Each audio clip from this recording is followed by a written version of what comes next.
With all the construction, let's go back to Herb. No. Yeah. With all the key construction that's been going on, traffic has gotten pretty bad around the schools. Do you see an answer to being able to bring back school buses, at least whatever input that the city can have? Well, we can always suggest it to Corona Norco School District, but I'll tell you what we're getting ready to do is Kevin Bash and the rest of the council is we're going to look at traffic calming measures throughout the city. And this is going to be a good time for the residents to really get involved in this, because I see speed humps, speed bumps that allow the fire engines to go through. I see double speed enforcement like construction zones to where you'll get a double fine. And those are the things that I see on the horizon.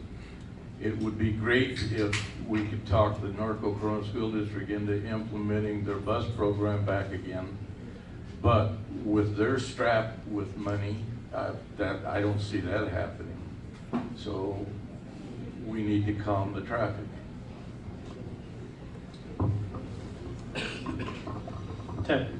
In 26 years of working with the Sheriff's Department in 5 contract cities under my belt, this traffic thing around schools is not new. It is an inherent problem with all our towns in Western Riverside County. But how do we fix it? Traffic calming, actually, when you can't afford to put motor officers out there, which are very expensive, and you can't afford to put a cop in every school, because again, it's very expensive, you have to rely on other things. You rely on parent education for one, and I know that's not easy, but the main thing is you gotta work on traffic calming devices, properly installed. When I was in the Sheriff's Department, I was lucky enough they sent me to environmental design school and crime prevention through environmental design. That's the one thing I studied, is calming devices and traffic calming studies. I've got the information, and like Herb says, we can stop the idea that the fire department says, oh, we can't do that, because we can. Thank you. Lance. Yeah, about 2 weeks ago, I went over and met with Lieutenant Briddick and his officers and sat down and we discussed this exact topic. I had an assurance that they're working with the school board right now on how to address this along with the principals. It is a big issue with parking. They don't have anywhere to park since the buses stopped. All of them, the kids are out here. So right now, everybody's parked in the street. Nobody wants to move until they pick up their child. That 1,000 homes that they're putting just on the other side of the river, those kids are going to be coming to Norco schools. That's zoned for Norco. Are we going to be able to handle another 500 cars or so? I don't think so. I remember when I used to take my son to school in the morning, I'd park a block, 2 blocks away. I am not getting into it with a mom in the morning. That's not going to happen. So it is being addressed by our officers, and I look forward to working with them and resolving this matter. Jason. You'll never guess. More cops. More deputies. I absolutely think more deputies would solve the traffic problems. I don't think we're getting the buses back, or at least anytime soon. Traffic calming devices, putting parking enforcement signs, that sort of thing absolutely does help. It does work. But you know what? Getting that uniform out there on the streets, being able to free them up so that they can make a presence, that's what's actually going to solve our traffic problems. I remember being a teenager driving through Norco. I would visit my friend.